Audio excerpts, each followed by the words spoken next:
እግዚአብሔር ጀርባውን ለሰው አይሰጥም። ማርያምን አይሰጥም። መቼ እኛ ነን የምንሰጥ። እኛ ነን ጀርባችንን ሰጠን አሻፈረኝ ብለን የምንተወው እንጂ መች ሰጥቶን ያውቃል? በህመሙ የሚጎበኘን ጤነኛ ሳለን ጤናችንን የሚጠብቅልን ማን ነው? እግዚአብሔር ብቻ እኮ ነው። ሌላ ማንም የለም። 38 ዓመት ሙሉ መጻጉ እንደተቀመጠበት እኛም ከተቀመጥንበት ቦታ አንታጣ እንጂ አንድ ቀን እግዚአብሔር እኛንም ያየናል።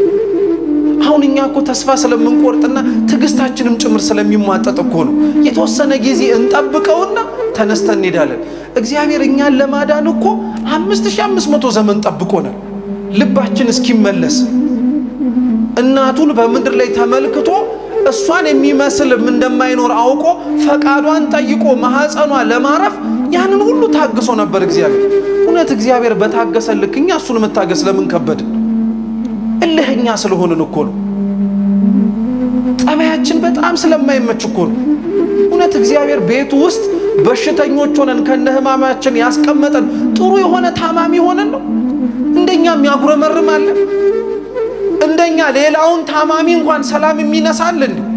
ቤተክርስቲያን ቅዱስ ኤፍሬም ሶርያዊ ሲናገር የቅዱሳን ህብረት ብቻ አይደለችም ይላል።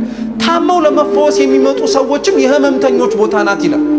ራስ መታመም አንድ ነገር፣ ሌላ የታመመ በሽተኛ እንኳን እናስቀምጥም እኛ ቤተክርስቲያን ውስጥ።